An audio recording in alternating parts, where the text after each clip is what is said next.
Dobra, nowy rok, nowa okazja. To taki truizm, ale jednak pomyślałam sobie, dobra, od jutra wyjeżdżam.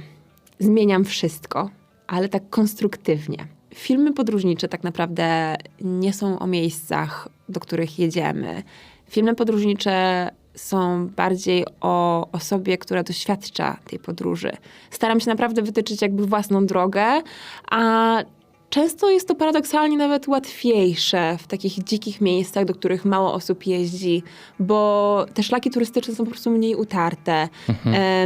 Zwykle jest mniej takiej turystycznej komercji i można się poczuć po prostu wolnym.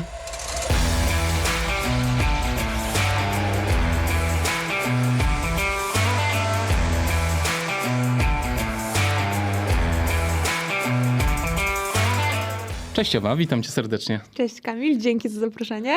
Bardzo dziękuję, że znalazłaś czas w swoim napiętym planie dnia i tygodnia i życia, bo twoje życie przyspieszyło od jakiegoś czasu bardzo. To jest trochę chyba absurdalne mieć 1 300 000 followersów na YouTubie. Oj, tak, jeszcze się policzę te wszystkie inne kanały. Ja tego No nie właśnie. jestem, nie liczę tego i nie chcę tego liczyć i nawet ciężko jest mi to sobie wyobrazić, bo jak wyobrazić sobie taką liczbę ludzi? To jest całe miasto. Jak sobie wyobrazisz, że całe miasto na ciebie patrzy, to od razu wchodzisz w panikę, więc... No a patrzy jeszcze więcej niż 1 000 000, mówmy się, ty masz odsłony rzędu tam 5, 7, 9. To przestańmy o tym rozmawiać. Tak, już nie rozmawiajmy o tym, bo to się można zestresować. Natomiast powiedz mi, czy ty w ogóle masz jakiś zespół ludzi, team, który na przykład, nie wiem, odbiera wiadomości, odpisuje. Masz kogoś do pomocy? To było tak, że na samym początku działałam totalnie sama, ponieważ nie miałam budżetu, takich możliwości finansowych, aby sobie kogoś zatrudnić od pomocy. Działałam totalnie na oszczędnościach. To znaczy po odbyciu kilku lat pracy w tak zwanym korpo, zaoszczędziłam trochę pieniędzy, odłożyłam sobie na bok i w końcu uznałam, że wydam te wszystkie pieniądze na podróże. Oczywiście, jak tak się robi w wieku 25 lat. I tak też zrobiłam, więc jak wyjechałam po raz pierwszy, żeby nagrywać moje filmiki podróżnicze, to właśnie działałam tylko na oszczędnościach i wiedziałam, że na przykład starczy mi na 1,5 roku. Takiego właśnie dość budżetowego podróżowania. Ale jeżeli zajmie mi, w sensie jeżeli nie zacznę zarabiać szybciej niż za te 1,5 roku na tych moich filmikach, no to pewnie będę musiała wrócić do pracy w korpo. Tak. Więc dałam sobie takie właśnie 1,5 roku, aby zacząć jakoś to wszystko finansować właśnie z filmów. I no zajęło mi to troszeczkę mniej czasu, ale troszeczkę więcej, aby móc jakby zatrudnić innych. Więc teraz już powiedzmy po 3 latach montowania sama zatrudniłam w zeszłym roku montażystkę, która teraz mi pomaga we wszystkich moich filmach. Super. W zeszłym roku również zatrudniłam asystentkę menedżerkę, która pomaga mi ogarniać logistycznie wszystkie rzeczy. Czyli co, podróże na przykład, połączenia, tak, loty i tak dalej? To nadal robię sama, ale Okej. myślę, że to nie To w jakiej długo. logistyce ci pomaga? Na przykład taki research dotyczący ciekawych miejsc i tematów, negocjacje biznesowe, coś czego ja jako osoba dość kreatywna po prostu totalnie nie ogarniam. Więc taki zespół zaczął się powoli budować. No i mam nadzieję, że tylko dalej, prawda? Pięknie, wyskoczyliśmy trochę do przodu, ale to bardzo mnie ciekawiło. Słuchaj, powiedz, co robiłaś na Antarktydzie, bo wróciłaś całkiem niedawno. Tak, wróciłam, mało co tam nie dojechałam. No właśnie, bo tam były jakieś problemy na lotniskach, nie? Tak. Gdzieś cię nie chcieli przez COVID chyba puścić dalej, czy... Niestety, no nawet czasem będąc zaszczepionym w pełni, mając wszystkie dokumenty, nie zawsze po prostu da się obejść pewne takie lokalne, powiedzmy, reguły. Ale tak, no po takich właśnie perypetiach w końcu udało mi się dolecieć do Chile, skąd po kolejnych 4 testach na COVID w ciągu 4 dni pozwolono mi wylecieć na Antarktydę, gdzie misją było wejście na najwyższą górę Antarktydy, Mount Vinson. No i po też kolejnych przygodach już na samej Antarktydzie udało się, więc wracam z takim poczuciem osiągnięcia czegoś wspaniałego. Wspaniale. A jak się w ogóle pojawił pomysł z wejściem na ten szczyt? Bo miałaś jechać na długi trip przez obie Ameryki, z tego co pamiętam. To się nie udało. Chyba też przez COVID, prawda? Tak, Tak. niestety. No i nagle, wiesz, wyjeżdżasz i mówisz wesoło, a teraz lecę na Antarktydę. Myślę, what? No to skąd się to wziął ten pomysł? Tak czasem tylko wygląda, no nie? Coś się planuje przez wiele miesięcy, No tak. ale nie chcę się o tym mówić publicznie, Okej. bo a Nie nuż- wiadomo, co będzie, nie? Tak, dokładnie. No. Może coś się stanie, może coś nie wyjdzie. Już tak miałam przed moim pierwszym takim jakby oficjalnym ultramaratonem na przykład. Oznajmiłam chęć właśnie wzięcia udziału w tej imprezie na moim Instagramie, po czym tego samego wieczora poszłam sobie pobiegać, Tak. upadłam, mocno sobie rozwaliłam kolano, usta, w ogóle prawie ząb mi wypadł. No i więc od tamtego czasu staram się za bardzo nie ogłaszać takich intencji zbyt Już- wcześnie. Już jak prawie jedziesz albo już kończysz w ogóle, to wtedy opowiesz o tym. Dokładnie. Jedziesz, zbierasz materiał, jak wszystko się dobrze skończy, to opublikujesz. No, Tak, dziwić się. ale taką inspiracją do wejścia na Vinson generalnie, no wiadomo, najwyższa góra Antarktydy jest górą dość ekstremalną, nie pod względem technicznym, ale przez to, że jest po prostu w bardzo dalekim miejscu. Ciężko jest się tam dostać. Nie jest to tanie. No i pogoda, warunki atmosferyczne są po prostu totalnie szalone. Jest tam tak Nieprzewidywalne, zimno, tak? tak, jest wiatr, jest naprawdę dość ekstremalnie. No, trzeba się mocno przygotować, a jak już tam będąc, no to też trzeba jakby, nie wiem, znaleźć w sobie jakąś tam siłę, żeby wyjść, jak jest na przykład burza śnieżna, nie wiem, do toalety prowizorycznej, która jest za małą ścianką lodu, prawda? No i są takie logistyczne po prostu ograniczenia, powiedziałabym. Ale mnie właśnie to totalnie kręci. Takie dzikie warunki, oddalone miejsca na końcu świata, gdzie trzeba dojechać długo i potem się jeszcze postarać, żeby w ogóle gdzieś dojść. Ja kocham właśnie takie utrudnienia.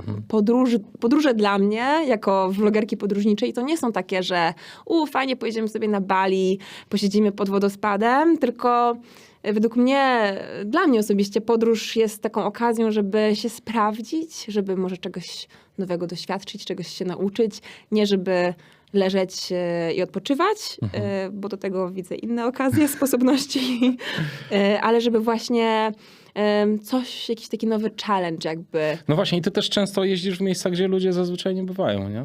Tak, staram się właśnie w takie miejsca jeździć, bo myślę, że Okej, są wyjątki, tak jak, nie wiem, cudowny widok na balony w Kapadocji, tak? To tak.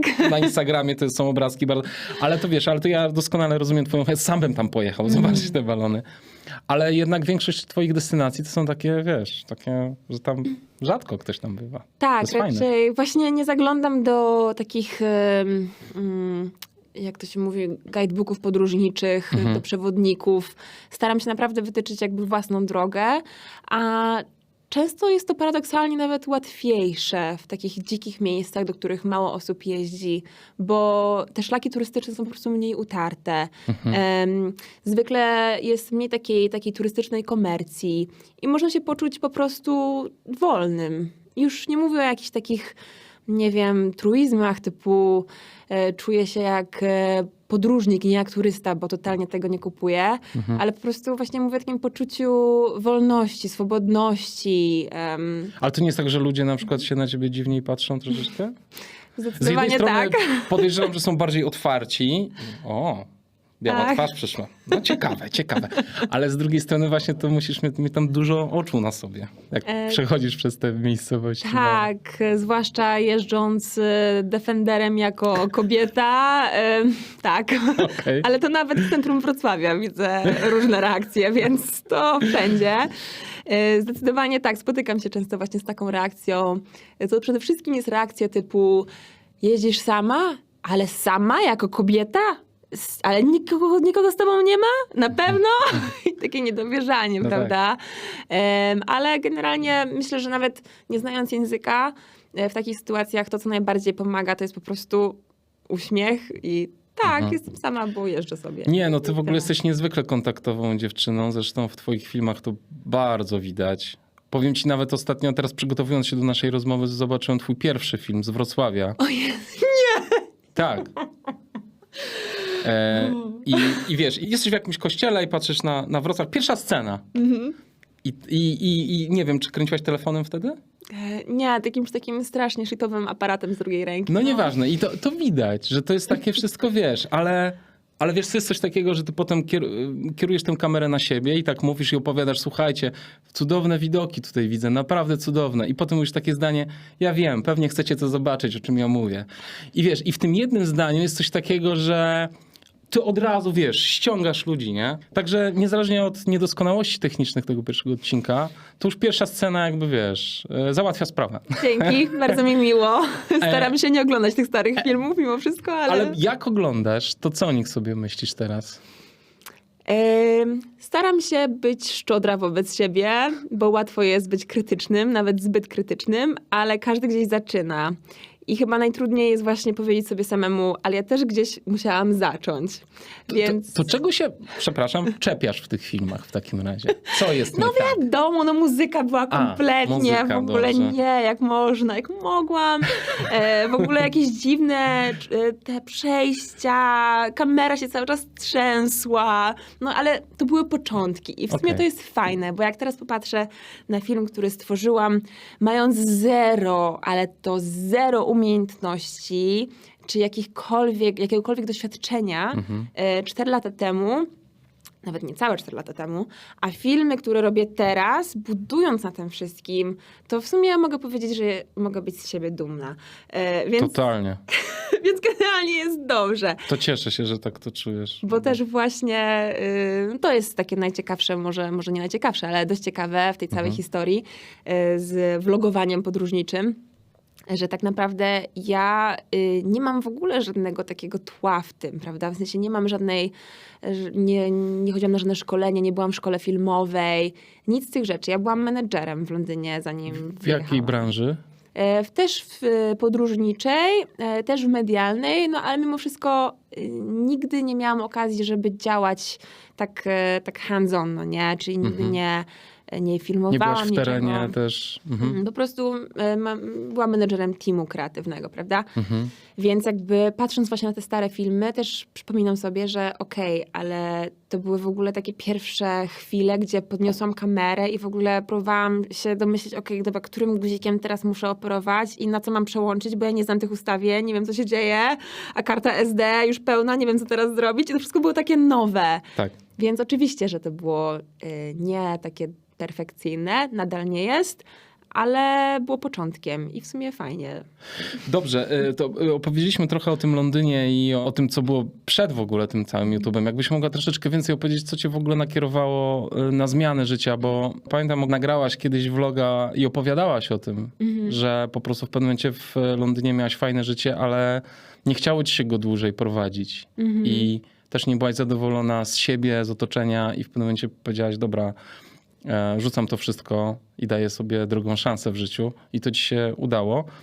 Ale powiedz, co to było za miejsce, do którego dotarłaś i czemu musiałaś dokonać zmiany? No wreszcie jest okazja, żeby być może moi dziadkowie zrozumieli, co tak tą historię. Bo no to wiadomo, ma się tam naście lat, 20, kończy się powoli studia, zaczyna się myśleć, co dalej.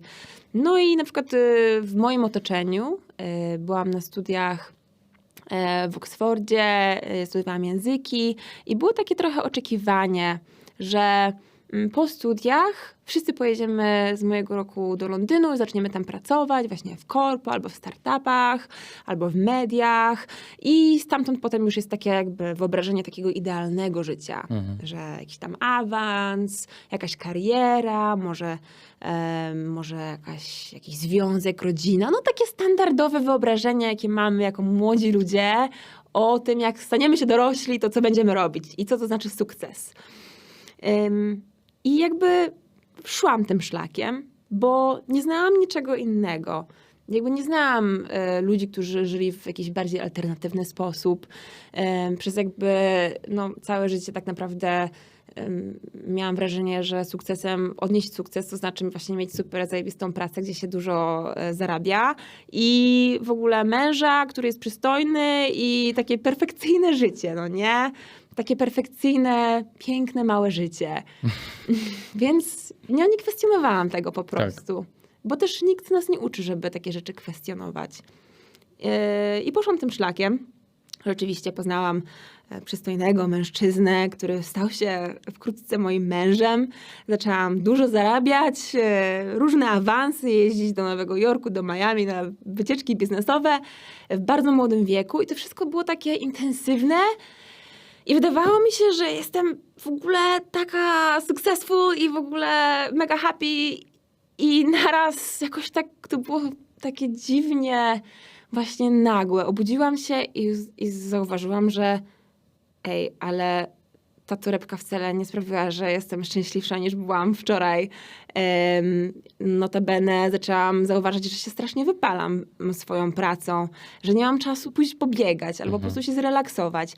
Zaczęłam też zauważać, że pomimo tego, że powiedziałam tak mojemu narzeczonemu wtedy, to wcale nie jestem szczęśliwa w tym związku i nie daje mi ten związek tego, co bym chciała. Po prostu jakoś tak zaczęłam w tym momencie kwestionować wszystko troszkę po kolei, co sobie zbudowałam w tym moim pięknym, małym życiu.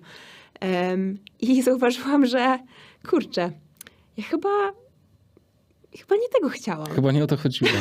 To chyba nie jest to. I wydawało mi się, że może już jest za późno, żeby się z tego wycofać. No bo kurczę, już jest to mieszkanie, nie? Już jest ta praca, już jest ten mąż. No, tam z pracą i z mieszkaniem to jeszcze mniejsza bieda, Tak, nie? tak. Ale z mężem no to już Większy. większa kwestia. No i to był taki dość, powiedzmy, burzliwy okres w moim życiu. Wiele rzeczy się tak jakby powiedziałabym, nie wiem, troszkę porozwalało. Zaczęłam nadużywać różnych dziwnych substancji. Przez kilka miesięcy odeszłam od właśnie mojego byłego partnera. Aż w końcu zauważyłam, że to też nie jest droga i muszę zrobić coś jednak konstruktywnego. I w tym momencie właśnie zdecydowałam. Pamiętam to jakby to było dziś. Moment, kiedy siedziałam w Marrakeszu, w kawiarni nad Mediną, nad tym takim bardzo gwarnym bazarem. Siedziałam tam nad szklanką herbaty marokańskiej i myślałam, wchodzimy w nowy rok. To było w Sylwestra. Wchodzimy w nowy rok. Nadal jestem nieszczęśliwa. Wszystko po prostu poniszczyłam, pogrzebałam. W ogóle jest jeszcze gorzej niż było. Co ja robię? Dobra, nowy rok, nowa okazja. To taki truizm, ale jednak myślałam sobie, dobra, od jutra wyjeżdżam. Zmieniam wszystko, ale tak konstruktywnie. I rzeczywiście następnego poranka obudziłam się z takim pomysłem, to było właśnie 1 stycznia, że wyjadę do Mongolii. Zacznę tam pracować dla takiego obozu, który organizuje wycieczki konne. Zrobię sobie taki rok przerwy, może trochę dłużej i będę coś tam kręcić. Jakieś filmy, albo jakieś Instagramy, albo coś. To wtedy w ogóle wszystko było takie jeszcze trochę nowe.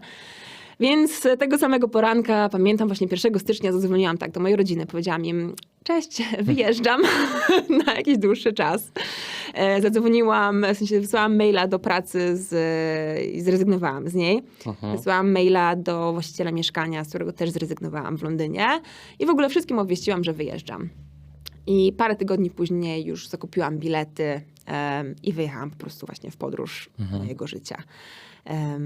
Ojej, ale się rozgadałam. Fajnie, nie, super. Ale właśnie ta decyzja o tym, znaczy ja rozumiem, że ty pracowałaś w mediach wcześniej i kreatywnie. Co to znaczy kreatywnie? Co robiłaś? Co robił twój team, którym zarządzałaś?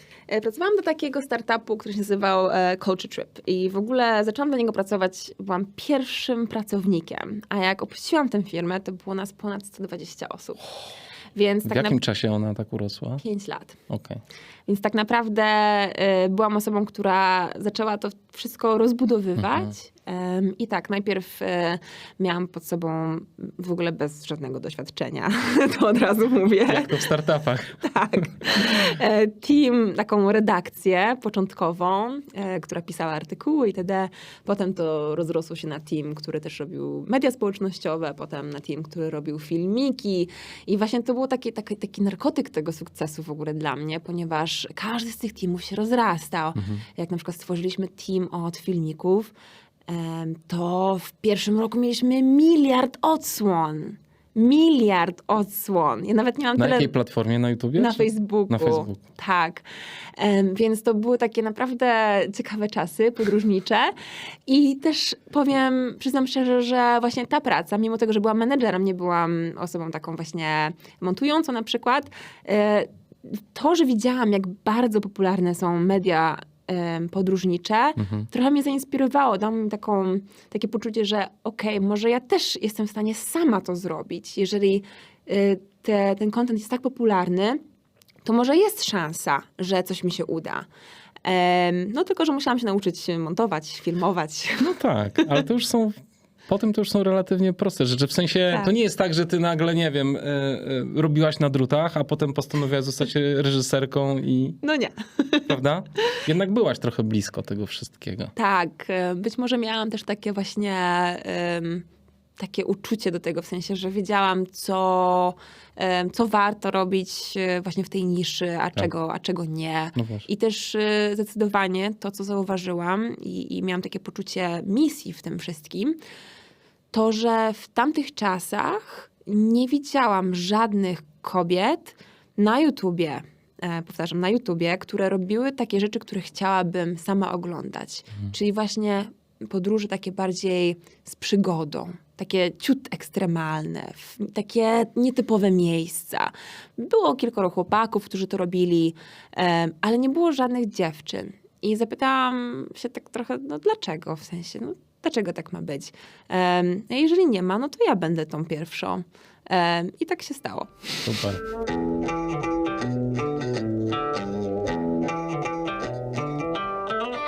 Już rozumiem teraz proces, dlaczego YouTube i dlaczego filmy.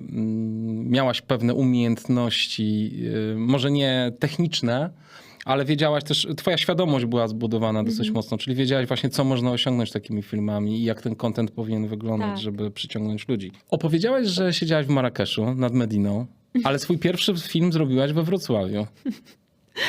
To nie była wcale jakaś daleka, długa podróż. Po prostu postanowiłaś zrobić to, co było najbliżej ciebie na początek? Tak. Myślę, że to jest też tak, że jak się zaczyna, to ciężko jest zacząć, bo się trochę czeka na taki idealny moment, na taką idealną, perfekcyjną okazję. I to jest błąd, bo zacząć można tak naprawdę wszędzie i w każdym momencie. Nie ma takich wymówek, że nie, bo to nie jest dobry czas. Jak się chce, to można. I dlatego Wrocław, ponieważ ja sama byłam w takiej sytuacji, gdzie wmawiałam sobie, że nie, jeszcze tego nie będę montować, jeszcze tego nie będę filmować. Nie, pojadę w ogóle za granicę i dopiero tam zacznę robić, nie? Ale zdałam sobie szybko sprawę, że właśnie tak naprawdę buduję jakieś płoty, gdzie ich tak naprawdę nie ma. I prokrastynujesz po prostu też Tak. przy okazji. Tak, wmawiam sobie, że to nie jest jeszcze to. Kiedy film podróżniczy można zrobić wszędzie. Absolutnie. I dla mnie Wrocław może jest miastem, które dość dobrze znam, ponieważ tam jest moja rodzina, ale dla kogoś to jest podróż. Koniec to jest, świata. Tak, to jest cel podróży, więc dlaczego nie? Tak. I właśnie powstał ten pierwszy epizod z Wrocławia, ale mam nadzieję, że nikt go nie obejrzy, bo... Mam nadzieję, że wszyscy go obejrzą. Ja specjalnie podlinkuję. Będzie pierwszy link. O Boże. Nie, to jest właśnie fajne. Fajna jest ta skala porównawcza. Zwłaszcza też jeszcze, kurczę, tobie to naprawdę zajęło 3 lata. To 3 lata temu zrobiłaś ten film. 4, no. 4 prawie. 4, tak. To prawie jest piorunujące tempo, w jakim się rozwijasz i w jakim ci rośnie ten kanał. To jest fascynujące. To był Wrocław, a potem pierwsza twoja destynacja, gdzie pojechałaś z kamerą już tak w pełni świadomie, że będziesz realizować filmy? To był Nepal, oczywiście. To był Nepal, wspaniale. Oczywiście, Okej. tak, to Nepal, czyli taka Mekka właśnie tych Szpędaczy. Dokładnie. Dokładnie. I to też było w sumie takim trochę przypadkiem, ponieważ zaprosił mnie tam kolega skądś tam, żebyśmy poszli razem na Everest Base Camp. I dla mnie to tak naprawdę, nie wiedziałam, czego się mam spodziewać. Nigdy nie byłam wcześniej osobą, która uważała się za taką lubiącą naturę. W sensie po prostu lubiłam moje życie wtedy w mieście, moje piękne, małe życie w mieście. Lubiłam sobie siedzieć na balkonie, pić kawkę i patrzeć na ludzi. Więc to, że mieliśmy wejść gdzieś pod górę, gdzieś daleko, w ogóle jakiś trekking przez 2 tygodnie, to było takie dla mnie trochę ekstremalne, a zdecydowanie nowe. No ale powiedziałam sobie, okej, dobra, skoro będziemy robić... Zaczynamy coś nowego i w ogóle chciałabym jeździć w nietypowe miejsca, tylko że wtedy jeszcze natura jakby w tym wszystkim nie była. No to dobra, to jedziemy, zaryzykuję. No i wybraliśmy się. I powiem szczerze, że ten trekking do Everest Base Camp, tak samo jak dzisiaj pewnie dla mnie byłby łatwy, jeżeli ośmielę się tak powiedzieć, ponieważ moje życie trochę się od tamtego czasu zmieniło. Tak samo wtedy to była chyba najtrudniejsza rzecz, jaką ja zrobiłam w życiu. To było tak trudne. Faktycznie. Tak, no bo po prostu nie miałam wtedy w ogóle kondycji, nie miałam głowy do tego, nigdy czegoś takiego nie robiłam, w ogóle nigdy nie byłam na takiej długiej wędrówce. Więc pamiętam właśnie, było takich parę momentów, taki jeden moment właśnie pod sam koniec, gdzie była taka góra, taka góra, no teraz powiedziałabym pagórek, nie? Ale wtedy była taka góra i tam chyba trzeba było wejść 500 metrów przewyższenia i to było wtedy tak strasznie trudne, że ja wchodziłam z tym plecakiem pod tą górę. Mój kolega w ogóle się tam pobiegł, no nie? I ja wchodziłam i po prostu płakałam, bo było mi tak ciężko. Ale zabawne, jak to się bardzo zmienia, prawda? Tak, bo 3 lata później robisz 200 mil po wzgórzach bałkańskich. Kilometrów. 200 kilometrów po wzgórzach bałkańskich. No tak, z plecakiem. Tak, no życie się... I dronem w plecaku i wszystkim w plecaku. Dokładnie. Bardzo się to wszystko zmienia w życiu i fajnie tak właśnie sobie powspominać i zobaczyć, jak kiedyś było i jak to się zmieniło, bo to też daje wiarę w siebie, nie? No właśnie, w ogóle zbudowałaś tak naprawdę całą firmę dużą wokół siebie. Jesteś takim przedsiębiorcą w tej chwili pod nazwą Ewa Zubek. No, po prostu. To jest total. Jak ci z tym jest w ogóle teraz? Nie czujesz się czasem troszeczkę przytłoczona tym wszystkim? Ty możesz czasem zwolnić tempo i 2 tygodnie nie brać kamery do ręki? Czy nie? Ciężko. Mogłabym, No. ale nie wiem, czy darowałabym to sobie. Ojej. To znaczy nie, tak na serio, No. to mam w planie niedługo wakacje Mhm. i chciałam sobie zrobić 2 tygodnie nauki surfingu w Meksyku. Bez kamery. Ale już wiem, że to się nie stanie, bo na pewno kamera będzie częścią tego, ale planuję to zrobić tak totalnie na luzie. Okay. Ale rzeczywiście bywa tak, no jak każdy przedsiębiorca dobrze wie, to jest takie życie 24/7, nie? Nie chodzisz do pracy od 9 do 17, nie ma takiej opcji, ponieważ to wszystko wisi na tobie, jest to twoja odpowiedzialność. A na YouTubie czy na Instagramie jest też to, że zawsze masz na sobie wiele oczu i ludzie są zainteresowani wszystkim, co robisz, a nie tylko w taki dobry sposób, bo trzeba po prostu też uważać na to, co się mówi, na to, co się pokazuje. Też w sumie dla siebie, żeby jakby nie mieć poczucia, że ktoś wchodzi ci z butami do życia, a bywa tak. Więc myślę, że to jest takie dość skomplikowane życie. No właśnie. Może sobie bardziej skomplikowałam życie niż miałam wcześniej. Ale myślę, że na przykład warto właśnie robić rzeczy typu takie wędrówki, czy po prostu obserwowanie w naturze, jakby wykrawanie czasu dla siebie i robienie rzeczy dla siebie, aby nie dać się oszaleć. Na przykład jakiś czas temu zaczęłam trochę tak poważniej biegać i na początku publikowałam moje biegi i wyniki na Strawie. I oczywiście tam na Strawie zaczęły mnie śledzić różne osoby i zaczęły wpadać komentarze i lajki i no w ogóle wszystko bardzo pozytywnie. Tak. Nie było żadnych dziwnych komentarzy, ale bardzo szybko zdałam sobie sprawę, że mam poczucie, że o kurde, zaczęłam biegać dla siebie, ale znowu Tak. robię to... Społecznie. Tak, dokładnie. I znowu są ludzie, którzy mogą to widzieć, oceniać, patrzeć. Tak. I po kilku tygodniach zupełnie wyłączyłam Strawę i już jej na przykład, już nie publikuję moich w ogóle wyników biegów w internecie. No chyba, że zrobię jakieś fajne zdjęcie, bo akurat pójdę sobie biegać. Okej. Ale już jakby staram się nie dawać sobie tej takiej presji dodatkowej, bo bieganie jest dla mnie. Tak. I to jest czas dla mnie i w sumie nie obchodzi mnie, czy ktokolwiek na to patrzy i czy to jest według nich dobre, czy złe. Po prostu lubię to robić dla siebie. Więc myślę, że właśnie w takim życiu warto jest mieć takie małe rzeczy, które się robi tylko dla siebie. Taki wentyl bezpieczeństwa troszeczkę. A powiedz właśnie o tym bieganiu, i w ogóle o twojej relacji ze sportem. Czy kiedyś był jakiś sport w twoim życiu, inny poza bieganiem? Czy nie? W ogóle jestem jedną z tych osób, które nigdy nie uprawiały sportu jako dziecko. Ja byłam bardziej molem książkowym. Pamiętam, jak ja potrafiłam siedzieć, nadal potrafię siedzieć 2 dni czytając książkę i w ogóle nie wychodząc z domu, no nie? Więc byłam tym dzieckiem, które siedziało w rogu i czytało grzecznie książkę. Mój tato jest trenerem tenisa, moja mama grała półprofesjonalnie w squasha, ale ja po prostu byłam takim wyjątkiem. I to dopiero tak naprawdę zaczęłam brać na poważnie, jak już byłam dorosłą osobą. Ale przed podróżami jeszcze?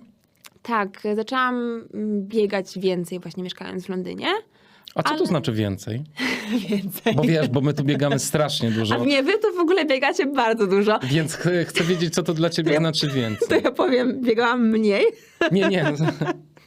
Nie no, biegałam tak, pracując w Londynie, biegałam tak jak moi znajomi w Londynie, czyli idziemy sobie pobiegać 2 razy w tygodniu, w weekend jak jest ładna pogoda, w ogóle super, po może 10 kilometrów, nie? Okej. To było takie bieganie takie, żeby się trochę Rekreacyjne. poruszać, No tak, rekreacyjne. tak. O. Więc w ogóle nie byłam osobą sportową, a na przykład sporty drużynowe to już w ogóle. Więc to dopiero zaczęło tak naprawdę wychodzić, jak właśnie rozpoczęłam ten taki nowy tryb życia podróżniczy. Zaczęło mnie bardziej fascynować to, co jest na zewnątrz, natura, w ogóle outdoor, wędrówki. Zaczęłam w ogóle, zdałam sobie sprawę, że fajnie jest wędrować z plecakiem i spać w namiocie. Wow, jak fajnie, tak dziko, nie? I to wszystko było takie nowe i coraz bardziej zaczęłam się w to wciągać. I powiedziałabym, że dopiero 2,5 roku temu, jak przebiegłam mój pierwszy maraton, to od tamtego czasu zaczęłam się mocniej wkręcać właśnie w takie regularne uprawianie sportu. Oczywiście nadal nie biegam tych szalonych mil, które wy tutaj biegacie, Nie, to jest ale- mega inspirujące, nie. ale mam nadzieję, że kiedyś będę. Słuchałaś w ogóle kiedyś podcastu? Tak, oczywiście. Naprawdę? A to Tak, super. tylko że właśnie słucham, tak sobie myślę, Jezu, dlaczego Kamil mnie zaprosił, bo oni wszyscy biegają w ogóle jakieś dzikie, w też dzikich biegasz. miejscach, no ale Poza bez tym to jest mój porównania. podcast, ja sobie będę zapraszał tego, Sorry. kogo mam ochotę. Sorry, dobrze, szefie. Już nic nie mówię. Nie no, bardzo mi się spodobała twoja postać. Zresztą ja ciebie poznałem właśnie przez naszego wspólnego kolegę, który mi powiedział, ej, słuchaj, jest taka fajna FK, ona pobiegła tę Kapadocję, tam wtedy Dominika Stelmach zajęła jakieś ładne miejsce, pierwsze albo drugie, Chyba pierwsze, tak. chyba pierwsze.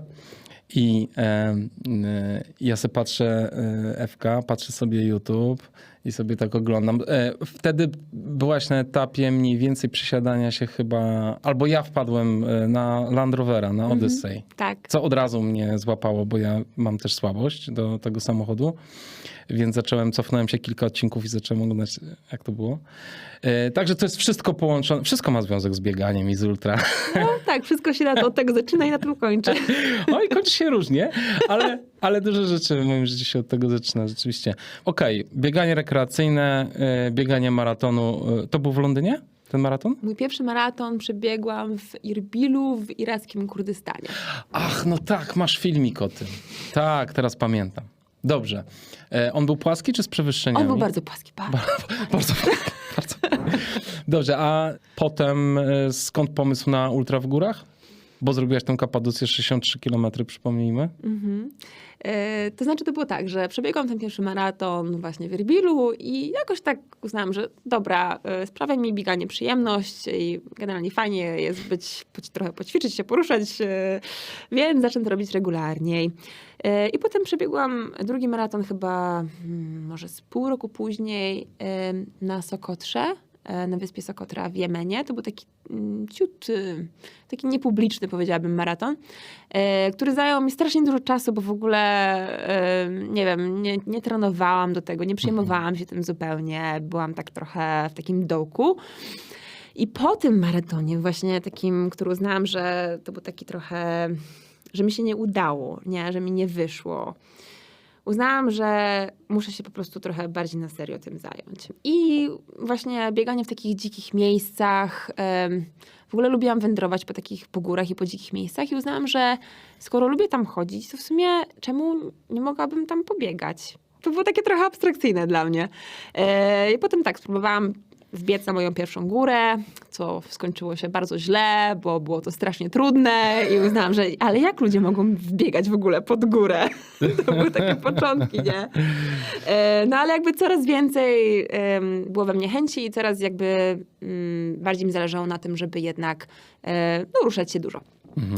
I był taki moment nadszedł, kiedy zaczęłam się przyjaźnić z osobą, która biegała właśnie w tego typu imprezach, prawda? Właśnie po górach. I ona strasznie mnie zainspirowała tym, że przebiegła 30 maratonów przed skończeniem 30 lat i zrobiła to dla różnych organizacji charytatywnych. I jak my się bliżej poznawałyśmy, to właśnie trenowała do ultra. I zaczęła mnie bardzo zachęcać, że Ewa, może mogłabyś, w sensie, to może też jest coś dla ciebie. I rzeczywiście po tam wielu dywagacjach zdecydowałam się, że spróbuję. Przeprowadziłam się na miesiąc do południowej Turcji, gdzie zaczęłam biegać po tamtych wzgórzach i strasznie w ogóle zakochałam się w chodzeniu, w łażeniu, bieganiu po takich dzikich terenach. I już wtedy wiedziałam, że chciałabym wrócić do Turcji, żeby tam przebiec taki mój pierwszy oficjalny ultramaraton. A poza tym chciałabym też przebiec coś takiego własnego, w sensie, że nie zależy mi tak naprawdę na jakichś tam punktach czy wynikach, bo no teraz akurat nie dla jest siebie dla to mnie robisz ważne. po prostu. Tak, bardziej dla takiej właśnie takiego poczucia przygody i też, nie wiem, właśnie własnej nawigacji, prawda? W tym chciałam się sprawdzić. I właśnie jako taki, powiedzmy, nie wiem, czy to mogę określić jako trening, ale taką rozgrzewkę przed tym pierwszym oficjalnym ultra w Kapadocji uznałam, że pobiegnę sobie przez taką piękną trasę, która się nazywa Peaks of the Balkans, która biegnie przez Kosowo, Albanię i Czarnogórę, przez tamtejsze góry. Tak zwane góry przeklęte, notabene. I tam ta trasa jest po prostu tak pięknie idealna, bo ma niecałe 200 kilometrów i uznałam, że sobie zrobię ją w 5 dni sama i biegnie takimi pięknymi pasmami gór. Można się zatrzymać w takich ślicznych pensjonatach wieczorem, dobrze zjeść, potem wyruszyć znowu rano. Więc tak zrobiłam. Przebiegłam tę trasę i jestem... Masz bardzo ładny filmik zresztą z tego biegu. No, dzięki. Czy to jest tak, że ty musiałaś wcześniej załatwiać sobie miejsca w tych pensjonatach, czy po prostu... To było na dziko, bardzo. To było dziko wszystko. Tak. Ja ci tylko współczułem tego wielkiego plecaka. No niestety. Był duży i miałeś tam kupę tego sprzętu. Tak, to jest właśnie... Jeszcze dronowe ujęcia sobie wyobraziłem. Boże. Trzeba ustawić aparat, Tak.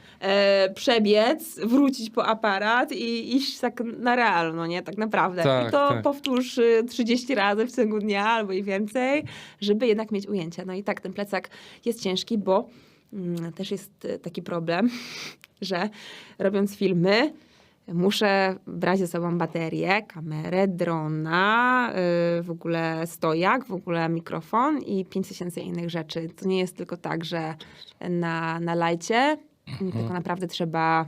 No, jest to moja praca po prostu, Tak. prawda? Więc biorę biuro ze sobą. Tak. Tak, i to jest... Widzowie po prostu oceniają film po tym, jak im się to ogląda. Czy to się fajnie ogląda, czy się Tak. nie fajnie ogląda. Tak. Ale nie są w stanie mieć z tyłu głowy tej całej, tej udręki, którą tak naprawdę twórcy muszą znieść, bo to jest często po prostu bardzo trudne. To jest bardzo trudne. Tak, ale nie jest aż tak źle. W sensie ja lubię żartować, że cierpienie jest częścią mojej pracy. Właśnie No, trochę jest. mogłoby być łatwiej, w sensie mogłabym po prostu sobie pójść na wędrówkę, Tak. ale nie, bo trzeba kręcić, ale to tak Ale to tylko zdaje się, żartem. jeszcze ciągle tak wyczuwam, że ciągle tak bardzo tu lubisz to kręcenie, Tak. że, prawda? Tak, Że jeszcze nawet nie masz takich potrzeb, żeby to wszystko... nie. A że szkoda byłoby gdzieś pojechać i nie nakręcić. Tak. Jeszcze jesteś na takim etapie. Bardzo dobrze, bardzo dobrze. To Takie zboczenie zawodowe, nie? Ale to super, to fajnie. Bo Tak. to znaczy, że jeszcze twój uśmiech długo nie zejdzie z twarzy i o to chodzi. No, mam nadzieję. Też powiedzmy sobie jednak szczerze, że ta praca, to, że mam kamerę ze sobą, to mi umożliwia to, że mam takie życie. Tak. Więc ta praca umożliwia mi to życie i to życie umożliwia mi tą pracę. To jest takie koło, nie? Więc jak najbardziej doceniam to wszystko i tylko tak się śmieję. No właśnie, ale to trzeba mieć odpowiednią konstrukcję psychiczną jednak, bo powiem ci, ja zrobiłem taki test 2 tygodnie temu. Postanowiłem robić codziennie vloga biegowego, że zabieram kamerę na bieganie, wracam i gdzieś w międzyczasie, między pracą a wszystkim próbuję zmontować. Zajmowało mi to mniej więcej 4 godziny. No nieźle. No i udało mi się to przez 4 dni. 5 dnia jak wstałem i stwierdziłem, że mam wziąć kamerę do ręki, to miałem taką...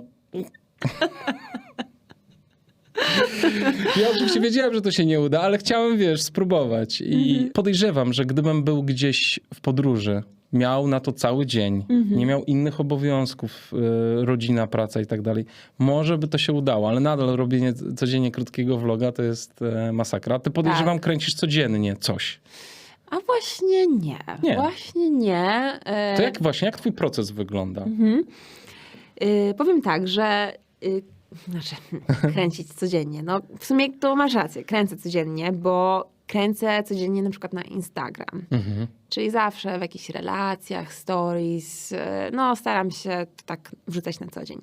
Ale jeśli chodzi o takie bardziej właśnie takie dłuższe filmy na YouTubie, to raczej wygląda to tak, że staram się na przykład trochę to rozgraniczyć. Czyli wybieram sobie na przykład miejsce, do którego chcę się wybrać, albo temat, który chciałabym sfilmować i robię, w sensie filmuję i kręcę stricte w tym kontekście. Na moim kanale raczej nie odnajdziesz filmów typu moje codzienne życie. No chyba, że jest to moje codzienne życie z pustyni Sahara. No wtedy Tak. ewentualnie. Tak. Ale... Ten przejazd pociągiem by the way super był No, przez Saharę. to było dzikie. Czad. No. Ale właśnie to są filmy takie bardziej tematyczne na moim kanale, prawda? Więc to też mi oszczędza sporo nerwów, bo nie muszę po prostu kręcić cały czas i każdego dnia. Po prostu jest temat, jadę tam, robię na ten temat, wracam, montujemy na ten temat i tyle. Tak.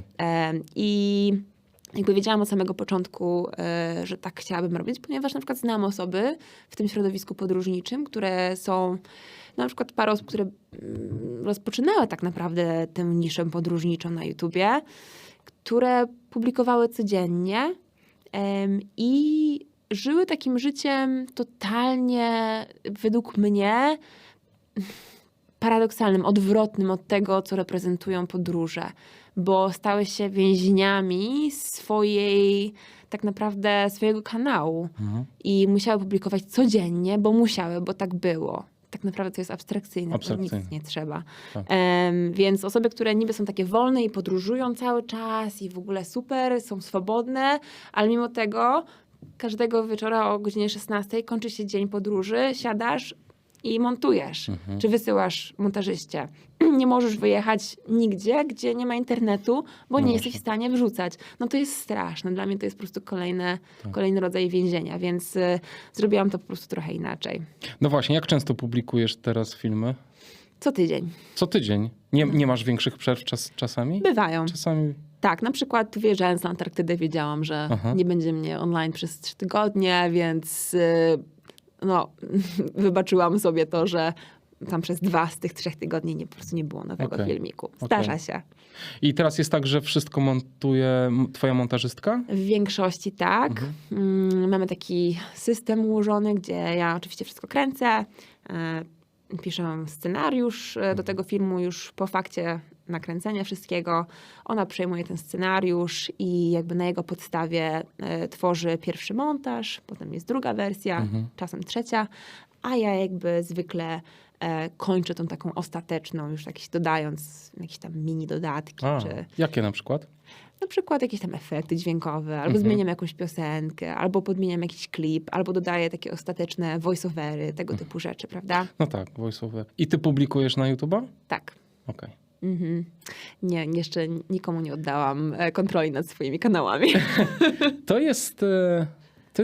To musi być trudne w komunikacji z kimś z zewnątrz, no bo jednak, kurczę, troszeczkę tego internetu potrzeba, żeby przesłać tę ilość danych, prawda? To musi być logistycznie Tak, wydaje mi się, Ile to że... trwa zazwyczaj? O, to zależy. Na przykład tak. Zależy, gdzie jesteś. Tak. No, powiem tak, jeżeli na przykład ostatnio jak byłam u moich dziadków, z którymi jestem bardzo, bardzo blisko w Polsce, Tak. Nie masz pierogów ze sobą? niestety, Nie, ani nie. pączków, Nie, które moja babcia brawo. robi takie pyszne. Ale ostatnio byłam u nich już jakiś czas temu Mhm. i właśnie próbowałam wrzucić jakieś pliki. I nie udawało mi się to, ponieważ internet był dość słaby. No, są dziadkami, tak, używają komputera, ale nie było im jakieś mega strasznie szybkie łącza potrzebne. Tak. No i powiedziałam babci tam, no nie mogłam wrzucić tego, to może pójdę tam gdzieś indziej do koleżanki, to stamtąd wrzucę. No to babcia następnego dnia zadzwoniła do internetu i poprosiła, żeby w ogóle wrzucić najszybszy internet, jaki istnieje. Ja nie wiem, 1 gigabajt na sekundę wystarczy? A ja tak, co? To jest w ogóle możliwe? Okej. Więc no, w dniu dzisiejszym moi dziadkowie mają najszybszy internet, jaki kiedykolwiek widziałam, gdziekolwiek.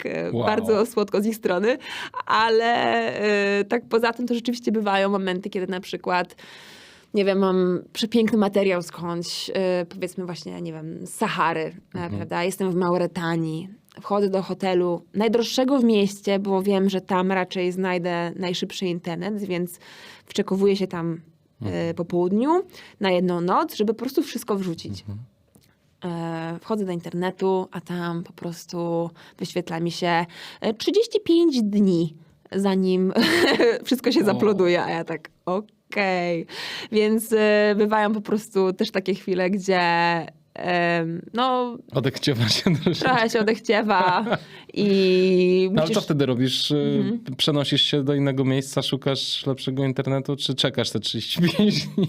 Tak, wysyłam wiadomości, dzwonię do Okej. innych hoteli, pytam, jaki macie internet, czy da się Aha. coś zrobić. No pamiętam, że miałam taką sytuację, po tym jak weszłam na Kilimandżaro, to wróciłam do miasta, do Aruszy w Tanzanii i internet był tak słaby wszędzie, że zmontowałam film sama po prostu. Już nie wysyłałam go do montażystki, bo wiedziałam, że to będzie po prostu niemożliwe. Musiałabym po prostu wylecieć z kraju albo polecieć do innego dużego miasta, aby móc to wszystko wrzucić. Więc są takie logistyczne problemy. No, ale zawsze znajdzie się jakieś wyjście, prawda? Techniczne pytanie. W jakiej rozdzielczości kręcisz? HD czy 4K? HD. HD kręcisz. To Tak. troszkę lżej. Jaką kamerą głównie kręcisz? Soniaczem teraz? Tak. Sony ma. Sony A37, Aha, A37. 7. Tak.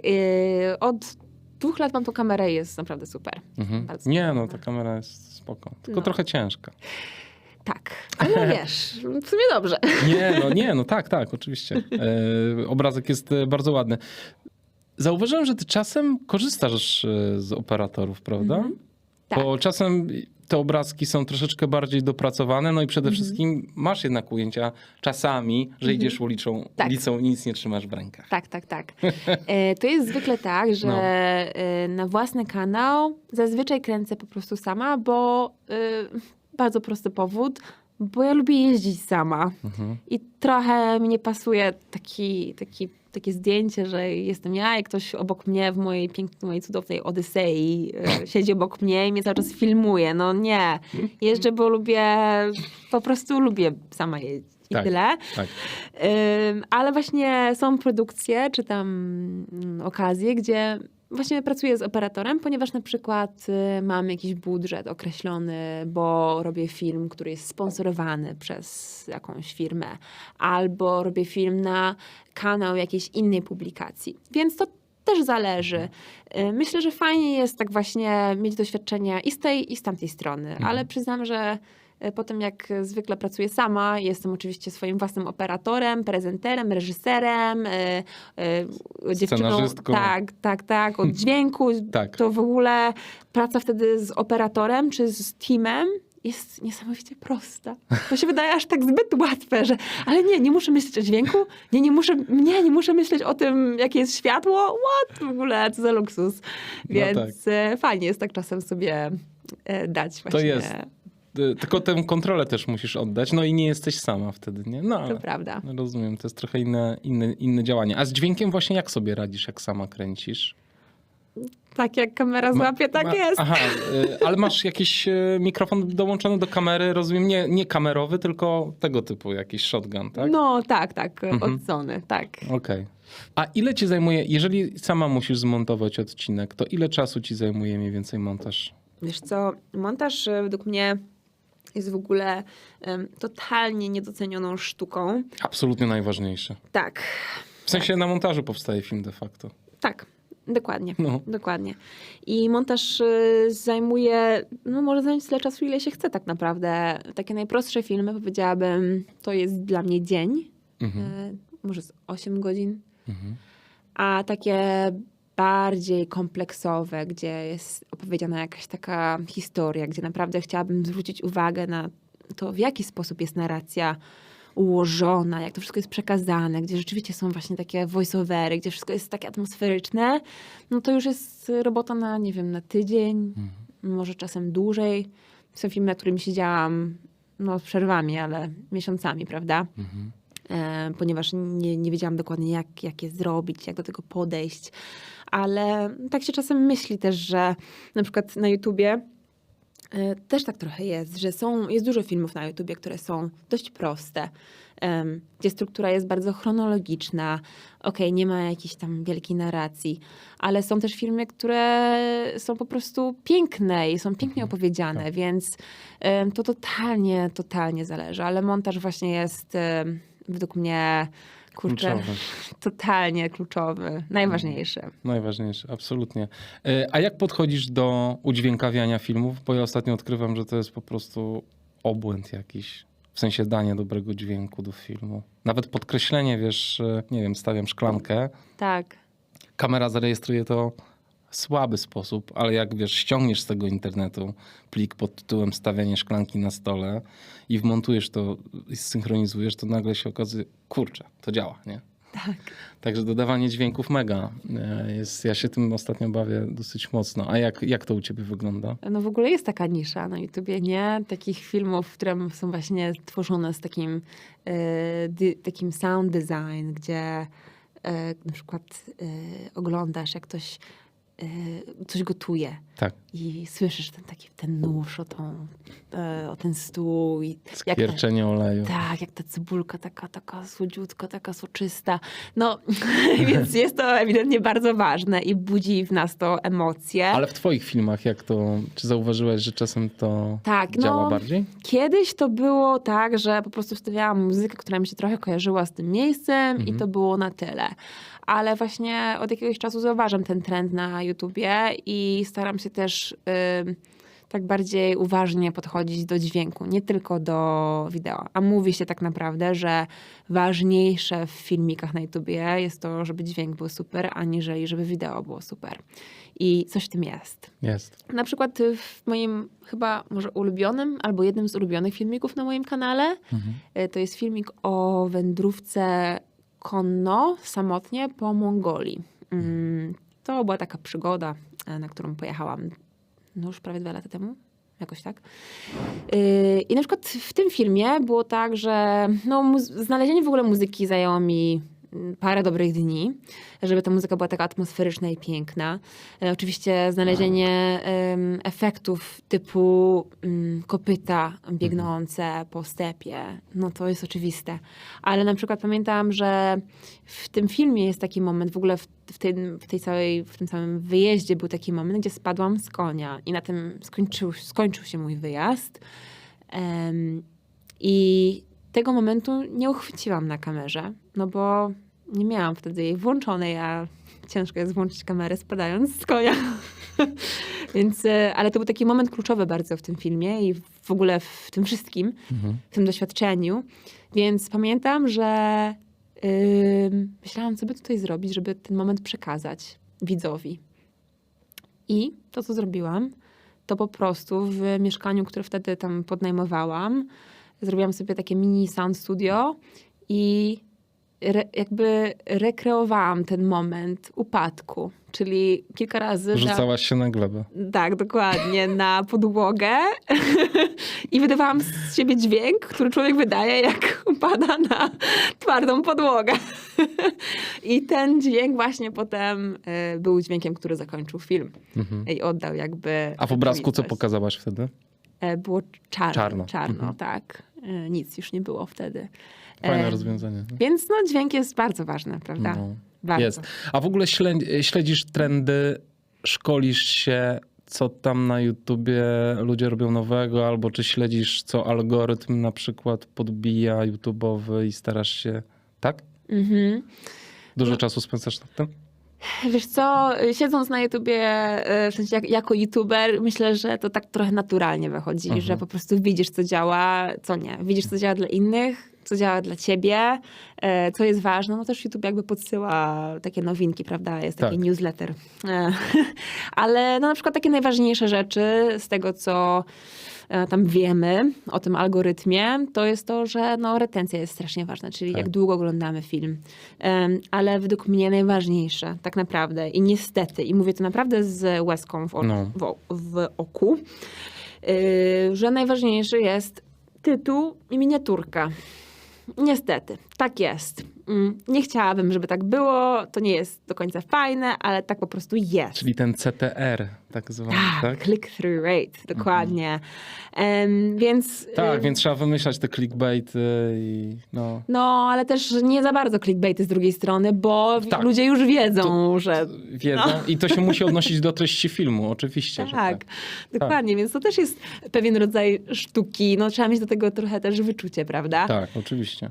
Więc na przykład często rzeczywiście u mnie jest tak na kanale, że no z takim contentem powiedziałabym ciut bardziej takim, nie wiem, właśnie jestem moim Land Roverem gdzieś tam i jadę i planuję sobie jakąś przygodę, to zanim zaplanuję tę przygodę, to wymyślam sobie, ale jak ja to nazwę?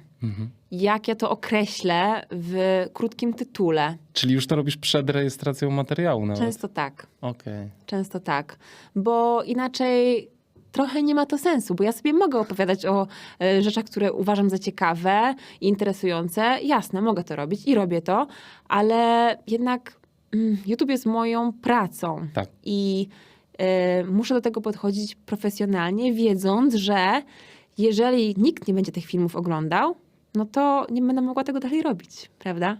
Więc to jest takie dość proste. No trzeba znaleźć w tym jakąś tam swoją równowagę, ale zdecydowanie tak, myślę właśnie o filmikach w takich kwestiach, czy tak naprawdę to kogokolwiek zaciekawi. Czy ktokolwiek znajdzie powód, żeby to obejrzeć.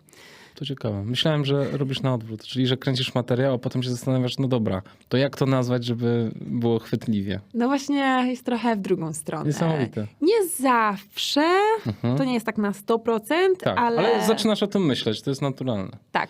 A powiedz mi, jak ty się przygotowujesz do podróży? Bo powiedziałaś, że masz kogoś teraz, kto cię wspiera i pomaga ci w researchu. Ale na jakiej zasadzie wybierasz destynację i czy przygotowujesz się, czy czytasz książki, artykuły jakoś merytorycznie, czy się przygotowujesz do tego? Tak, to też trochę zależy od tego, jak ten wyjazd powstaje. Na przykład często jest tak, że ktoś mnie gdzieś zaprasza i ja nigdy o tym miejscu nie słyszałam, albo o tej, nie wiem, o tym temacie. I tak zaczynam trochę się w to zagłębiać, bo jest to ciekawe. No i tydzień później jestem w samolocie, no nie? Też tak bywa. Tak trochę spontanicznie. Bywa też tak, że na przykład są miejsca typu, powiedzmy Afganistan. W Afganistanie byłam niecałe, jakiś rok temu. Tuż przed tym, kilka miesięcy przed tym, jak Taliban przejął kraj. I do Afganistanu ja się wybierałam od 2 albo 3 lat, ponieważ poznałam tam ludzi, z którymi byłam w kontakcie. Wiedziałam, że na przykład oni organizują festiwal narciarski i że chciałam koniecznie na ten festiwal pojechać.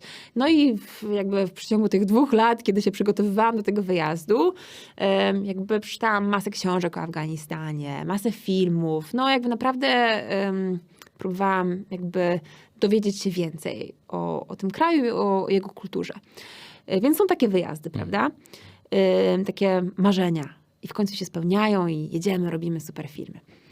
Ale są też takie wyjazdy właśnie totalnie spontaniczne. Na przykład za tydzień wyjeżdżam do Meksyku i wysyłam tam auto. Czyli plan jest taki, żeby w przeciągu kilku następnych miesięcy dostać się z Meksyku na Alaskę, przejeżdżając przez USA i potem przez kolejne może 2 lata, nie wiem, pojechać z Alaski do Argentyny. Więc A propos, jaki masz pomysł na przedostanie się z Panamy na południe? Prom? Jestem prom, tak, jest taki prom. No, o właśnie, i to jest może dobry przykład, bo chciałam powiedzieć, pomyślę później. Zobaczymy, jak będzie, bo właśnie taki ten wyjazd trochę ma być. Chciałabym, żeby on był taki spontaniczny. Oczywiście patrzymy na mapę, widzimy, gdzie coś ciekawego jest w pobliżu, ale mam trochę dosyć takiego Planowania. Co nie? Tak, chciałabym przez jakiś czas pojeździć i pokręcić tak totalnie na luzie. Zobaczyć, jak będzie. I to będzie taki właśnie wyjazd. Ja mam bardzo często wrażenie, że ty... Nie chcę, żeby to źle zabrzmiało. Właśnie moim zdaniem to jest na plus. Że ty jesteś taka nieprzygotowana i że ty rejestrujesz to, co zastałaś. Trochę I na tak. przykład potrafisz się ucieszyć jak dziecko, wiesz, z jakiejś po prostu, a ten człowiek mi opowiedział o tym i o tym i o tym, ale fajnie, to idziemy dowiedzieć się więcej, albo nie, albo się zajmujesz czymś innym. Wiesz, to jest takie, naprawdę, jesteś w tym super taka naturalna. To jest Myślę, fajne. że to jest taka trochę ciekawość może. Tak, ty masz bardzo dużo ciekawości w sobie. Tak, no. bo w sensie ja słyszałam to już parę razy właśnie to, co mówisz i różni ludzie to różnie oceniają. Słyszałam na przykład opinię, że o Boże, bo ona jest taka naiwna. Więc to można określić w ten sposób. Można to też określić w sposób, ona jest bardzo ciekawa świata, albo jest otwarta. No, każdy sobie znajdzie Tak. swoje postrzeganie tego. Według mnie ja po prostu staram się też nie budować żadnych oczekiwań. Myślę, że budowanie oczekiwań to jest w sumie najgorsza rzecz, którą można zrobić w podróży. Bo jedziesz, nie wiem, na wakacje i oczekujesz, że będzie tak, a nie inaczej. Nie wiem, rezerwujesz sobie hotel all inclusive i oczekujesz, że wszystko będzie tak zajebiście jak w domu w ogóle, ale lepiej, tak jak u siebie, bo mojito smakuje tak samo jak w Warszawie i bo w restauracji w Egipcie albo w Maroko jedzenie jest takie same jak w Warszawie, tylko że jest fajniejsza pogoda, jest cieplej, jest plaża. No, różne sobie oczekiwania budujemy, ale według mnie fajne jest tak pojechać i dać się po prostu ponieść temu wszystkiemu i oddać się temu doświadczeniu. Jakby dać sobie otworzyć trochę umysł na coś totalnie nowego i nieoczekiwanego. I taką właśnie trochę wyznaję filozofię w tych podróżach. I to widać, to jest fajne i myślę, że to przyciąga bardzo ludzi do ciebie. Bo owszem, to zależy, co kto lubi. Lubię Tak.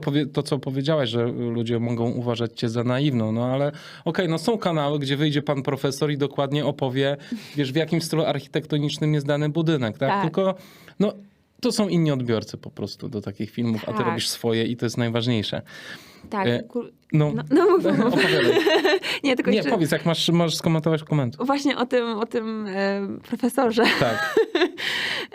To jest też tak trochę, wydaje mi się, że filmy podróżnicze tak naprawdę nie są o miejscach, do których jedziemy. Filmy podróżnicze są bardziej o osobie, która doświadcza tej podróży. Myślę, że wiele więcej mówią o tej osobie, która jest przed kamerą, niż o samym miejscu. Bo ja nie jestem w stanie powiedzieć ci, ile ludzi mieszka w danym mieście. Nawet w Warszawie nie mam pojęcia, ile ludzi mieszka w Warszawie i w sumie trochę mnie to nie obchodzi. Ale to, co mnie obchodzi, to jest to, jak się czujesz, gdy stoisz pod Pałacem Kultury, jak smakuje pączek na Chmielnej i w ogóle jak brzmi język, w którym ludzie mówią. To, że jest jakiś fakt i że jest jakiś styl architektoniczny, okej, fajnie, można się o tym dowiedzieć. Ale tak naprawdę to chyba nie o to chodzi w podróżach, tak naprawdę. A twoim zdaniem, dlaczego ludzie lubią oglądać w ogóle filmy podróżnicze? Dobre pytanie. Bo ja uważam, że uwielbiają po prostu. Tak, uwielbiają. Ale może trochę, bo jakby jak wyruszasz w podróż, taką właśnie, otwierasz filmik podróżniczy na YouTubie i robiąc to, klikając w ten filmik, tak naprawdę ty też wyruszasz w taką metaforyczną podróż. I jak mówię, niekoniecznie w to miejsce, ale wyruszasz w podróż z kimś, kto też tego miejsca nie zna. Więc jakby razem odkrywacie coś nowego. I może tutaj coś właśnie, czegoś można się doszukiwać. Że to jest... Podróżują razem z tobą po prostu. Tak, i że tu też myślę, że nie chodzi tak naprawdę o miejsce aż tak bardzo, jak to, że razem coś robicie, że razem patrzycie na nowo, od nowa na coś, że wszystko jest takie ciekawe i inne i razem to przeżywacie. I może coś w tym jest. No i właśnie wydaje mi się, że to twoje podejście, nazwijmy to w cudzysłowie naiwne, jest właśnie świetnie się sprawdza. W sensie właśnie to moim zdaniem przyciąga ludzi totalnie, bo ty nie starasz się być kimś innym, tylko po prostu jesteś sobą i ten twój optymizm zaraża widzów. Ewa, słuchaj, będziemy kończyć, nie chcę cię więcej trzymać, ale powiedz mi, bo tu możemy, wiesz, długo. Ile filmów opublikowałaś na YouTubie już? Bo ja nie policzyłem. Matko, ja tego też nigdy nie 100? liczyłam. 200? Więcej? No nie wiem, No dobra. 150, 200, No dobra. nie, max 200. W każdym razie, powiedz mi, to jest trochę do oglądania. Zachęcam wszystkich. Ja nie przebrnąłem przez wszystko. Nie dziwicie się? Nie, po prostu nie mam fizycznie czasu, ale tam sobie, wiesz, nadrabiam zaległości. W każdym razie sprawiasz wrażenie osoby, która no niczego się nie boi właściwie. I która właśnie uwielbiasz doświadczać i się tym dzielić. Czy są takie rzeczy, których wiesz, żebyś nigdy nie chciała spróbować? Nie. Nie wiem. Których się po prostu boisz, na przykład, nie wiem, lotu na paralotni, albo nurkowania w głębokich jaskiniach, albo, nie wiem, pływania z rekinem, cokolwiek. Czy jest coś takiego, czego Ewa Zubek, ja tego nie muszę robić, słuchajcie. Są takie rzeczy? Są rzeczy, których nie muszę robić, bo nie mam takiej ochoty. O właśnie, jakie to są rzeczy? Dobra, teraz się wkopałam. Czego nie miałabym ochoty robić? No, nie miałabym ochoty okładać się wężami na przykład. Okej. Nie to, żebym tego nie zrobiła, gdyby jakiś challenge się pojawił, ale po prostu nie wiem, nie ciągnie mnie do tego. No właśnie, o taką odpowiedź mi chodziło. A na przykład, nie wiem, jedzenie robali żywych w Jadłam. Puszczy Amazońskiej? Zanim stałam się wegetarianką, próbowałam mrówki, różnego rodzaju robaki w Meksyku. Okej. W takiej restauracji, Jakie to która... było? Spoko? Tak, generalnie było bardzo smaczne. W sensie super. Więc No dobra, węże, co jeszcze?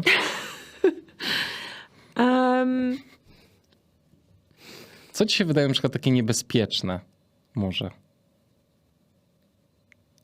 Że obawiałabyś się fizycznie o siebie, czy ty to w ogóle przetrwasz?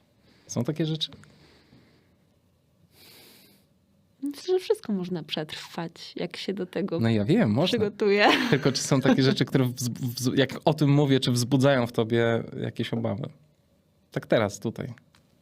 Nie to, że się teraz możesz przygotować do czegoś, nie o to chodzi, tylko teraz, tutaj. Nie, dziękuję. Są takie rzeczy? No myślę. Tak widzisz, tak mnie znienacka przyłapałeś, że naprawdę nie wiem. No okej, może to nurkowanie w jaskini. To brzmi tak trochę... Okej, nie wiem, Ale nie wiem. nurkowałaś w ogóle kiedyś? Tak, nie przekonałam się do tego, ale potem jak zaczęłam robić freediving, to bardzo się przekonałam i właśnie za kilka tygodni planuję zrobić kolejny kurs, ale nie ciągnie mnie do takiego nurkowania z butlą, na przykład. Okej. To nie jest po prostu mój vibe. Wolę być na ziemi, stąpać po ziemi i wchodzić na wyżyny, aniżeli schodzić z butlą. A jaskinie w związku z tym? Chodzenie po jaskiniach? Nie, są spoko. Jaskinie Mokro są i spoko. ciemno? Jest okej? Jest fajnie, no, jest fajnie. I są fajne dźwięki w jaskiniach i taki klimacik, ten taki zapach jaskiń jest całkiem fajny. Jest, ale ciężko się tam filmuje. No, Trzeba dużo światła. To dla siebie trzeba robić. Dla ciebie, tak. Dobrze, Ewa, dziękuję ci strasznie za spotkanie. To ja dziękuję. Bardzo dziękuję, że znalazłaś chwilę, żeby mnie odwiedzić i pogadać. Ja wiesz, zawsze widzę, jak ludzie, słuchacze wspaniale reagują, na przykład jak wrzucam różnego rodzaju zdjęcia z podróży i zawsze to są żywe reakcje, więc myślę, że bardzo się ucieszą na te twoje opowieści, jeszcze bardziej na poznanie twojego kanału. Mam nadzieję, tylko nie oglądajcie tego filmu z Wrocławia. proszę. No dobra, nie oglądajcie. Podlinkuję. Dziękuję ci strasznie. To ja dziękuję. I- Bardzo i- było miło. Dziękuję. I Meksyk, rozumiem. Meksyk, USA. A we wrześniu mój pierwszy 8-tysięcznik. Który? Manaslu? Wariatka jest. Nie, to ty jesteś wariatem. Wariatka Sorry. jesteś. 8-tysięcznik. Ja nie muszę chodzić po 8-tysięcznikach. W sensie to jest na przykład, jakbyś mnie zapytał, to ja nie muszę, bo to jest po prostu zbyt niebezpieczne. Ja mam córkę, wiesz. Dobra. Czy Odyssey już jest w Ameryce Północnej, w Meksyku? Nie, ale za tydzień ją odwożę na statek. Okej. Ile będzie podróżować? 3 tygodnie? Niecałe 3 tygodnie. Tak, dość krótko. A w międzyczasie przygotuję się i zobaczymy. I potem wyruszymy razem w bardzo długą podróż, chyba najdłuższą taką podróż mojego życia. To właśnie ta Pan American Highway. No Ale tak. będzie ciekawe. Bo Ameryka cię długo nie wypuści. Oj, długo. 30 000 kilometrów? Nie wiem, jakoś tak. No. Ja ci tej Alaski zazdroszczę. Dobra. Dzięki Ewa, pozdrawiam. Dzięki. I będziemy cię obserwować wszyscy. Bardzo na mi tym miło. kanale. Dzięki. Pa. Pa.